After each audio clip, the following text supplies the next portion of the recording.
स्नेहलता श्रीवास्तव एक्सएसजी लोकसभा की YouTube channel पर आपका पुनः स्वागत है। जैसा कि मैंने अपनी प्रीवियस वीडियो में बताया था कि मैं एथिक्स कमेटी के रूल्स के बारे में आपको इस वीडियो में बताऊंगी, तो उसी तारतम्य में मैं आपको हिंदी में बता रही हूँ कि जो रूल्स ऐड किए गए उसमें 233A में कहा गया है कि किस लोकसभा के किसी भी मेंबर के अनैतिक व्यवहार के बारे में कंप्लेन की जा सकती है, और ये कंप्लेन कोई भी व्यक्ति कर सकता है और ये मेंबर फॉरवर्ड कर सकता है।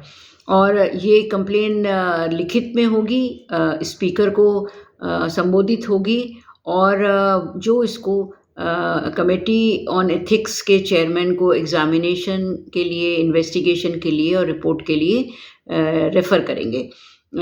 कंप्लेनेंट को अपनी आइडेंटिटी बताना आवश्यक होगा, और साथ में उसको ऐसे साक्ष्य, दस्तावेज और जो उस आरोप को मजबूत करते हों, ये सब कंप्लेनेंट को देना होगा। ये कंप्लेनेंट के ऊपर होगा कि वो इस बात को प्रूव करे कि जो कंप्लेंट मेंबर के बारे में कर रहा है वो सही है, और वो झूठी नहीं है, और वो ऐसे ही नहीं कर दी गई है बिना और अच्छे विश्वास के, गुड फेथ में की गई है। और ऐसा उसको एफिडेविट देना होगा कंप्लेनेंट को, यदि वो मेंबर ऑफ पार्लियामेंट के अलावा कोई व्यक्ति है। यदि मेंबर ऑफ पार्लियामेंट शिकायत करते हैं तो उनको एफिडेविट नहीं देना होगा। हर कंप्लेंट जो लिखी जाएगी उसकी भाषा सम्मानीय तरीके से हो और संतुलित हो, ऐसा चाहा गया है। और हिंदी या इंग्लिश में हो सकती है, और उसका बाकी जो कॉन्स्टिट्यूशन में जो लैंग्वेजेस रिकग्नाइज्ड हैं उसमें उनका अनुवाद हो सकता है। और जो मेंबर ऑफ पार्लियामेंट किसी व्यक्ति की कंप्लेंट को फॉरवर्ड करेंगे तो उस पे काउंटर साइन करते हैं। अगर कंप्लेनेंट की आइडेंटिटी को सीक्रेट रखा जाना है, ऐसा उसने निवेदन किया है, तो उसको भी सीक्रेट रखा जा सकता है। केवल मीडिया की रिपोर्ट्स के आधार पर कोई भी शिकायत एंटरटेन नहीं हो सकती है एथिक्स कमेटी में। तो एथिक्स कमेटी ऐसा कोई भी मैटर नहीं ले सकती है जो कि न्यायालय में विचाराधीन हो, और जो कि रूल्स के हिसाब से नहीं हो। इसमें 233B एक रूल जोड़ा गया है जिसमें ये कहा गया है कि किसी भी मेंबर के अनएथिकल कंडक्ट को स्पीकर कमेटी को रेफ़र कर सकते हैं।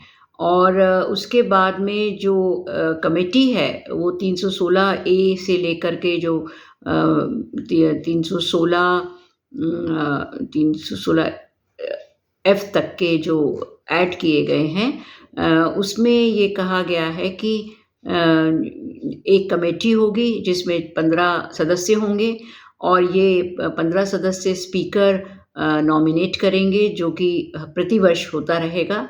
ये कमेटी हर ऐसी कंप्लेन को जो उन्हें रेफ़र की गई है उसको एग्ज़ामिन करेंगे, और कमेटी अपने हिसाब से समय समय पर जो कोड ऑफ कंडक्ट बना है उसको देखते हुए अपनी रिपोर्ट को कंप्लेन को एग्ज़ामिन करेगी। अगर कोई रेफ़र किया गया है कमेटी को मैटर, तो पहले वो प्रिलिमिनरी इंक्वायरी करेगी। यदि उसमें प्राइमा फेसाई केस लगता है तो ही वो उसको केस को देखेगी। यदि मान लीजिए कि प्राइमा फेसाई केस नहीं लगता है तो वो उसे वहीं ड्रॉप कर देगी।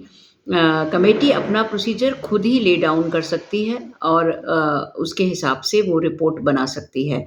जो रिपोर्ट है वो स्पीकर को प्रस्तुत की जाएगी, और वो रिपोर्ट हाउस में प्रेजेंट की जाएगी, और उसके बेसिस पर हाउस रिकमेंडेशन को देख करके अपना निर्णय दे सकता है। 316E में भी यही कहा गया है कि जब रिपोर्ट प्रेजेंट हो जाएगी और उसको स्पीकर के सामने रखा जाएगा। स्पीकर उसको हाउस को के सामने रखेंगे और उस पे एक डिबेट हो सकता है जो कि आधे घंटे का होना चाहिए निश्चित रूप से, उससे ज़्यादा भी हो सकता है यदि स्पीकर चाहें तो। और वो अगर हाउस एग्री करता है तो उस पे रिकमेंडेशन पे कार्रवाई होगी, हाउस डिसएग्री करता है तो वो ड्रॉप हो सकती है। इस तरह से वो हाउस को पूरा अधिकार है। और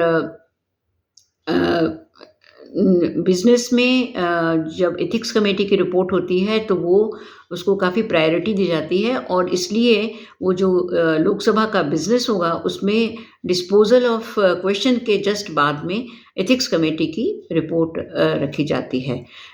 तो ये इसी रूल्स के तहत 17वीं लोकसभा में जो कमेटी है वो 9 अक्टूबर 2019 को गठित की गई है और ये एथिक्स कमेटी अपना काम नियमों के अधीन कर रही है। तो इसके बाद में यही वीडियो इंग्लिश में बताना चाहूँगी और वो मेरी अगली 2 वीडियो में होगा। थैंक यू, धन्यवाद।